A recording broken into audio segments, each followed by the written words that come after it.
Hello, আসসালামু আলাইকুম। আশা করি সবাই ভালো আছেন। আলহামদুলিল্লাহ আমি ভালো নাই।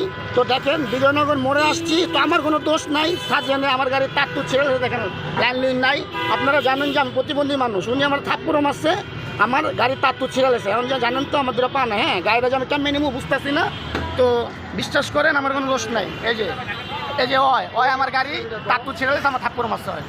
হ্যাঁ, ওই আমার থাপ্পড় মারছে, আমার কোনো দোষ নাই। আরে গাড়িটা গেলে আমার গাড়ি কোনো আগে যাবো না ভাই, আমার গাড়ি কোনো আগে যাবো না, আমার কোনো দোষ নাই, ঠিক আছে। ওই আমার থাপ্পড় মারছে, আমার গাড়ি লাল ছিঁড়ে গেছে, আমার তো পা নাই। কারণ আমার গাড়িটা আমি কীভাবে নেবো কোন দিন এই দেখেন আমার কী করছে অবস্থাটা, দেখছেন কী করছে অবস্থাটা, তার চুট ছিঁড়ে গেছে।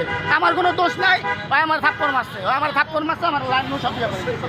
আর আমি কী করবো, আমার গাড়ি কেমন কি নেবো? এদিকে আপনি এদিকে।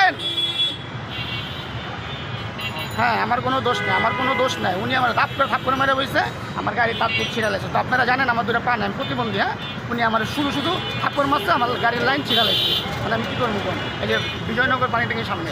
তো আপনারা ভিডিওটা বেশি শেয়ার করবেন।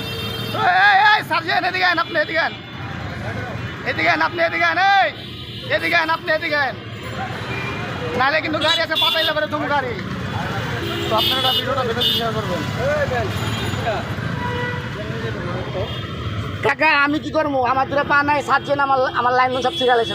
আমার কোনো দোষ নেই, ছিঁড়া লাগছে। আমি কী করবো, আমি মানে আমার তো আমার কোনো কিছু করার নেই। আমি কী করবো, গাড়ি ঠেলতে পারবো আমি?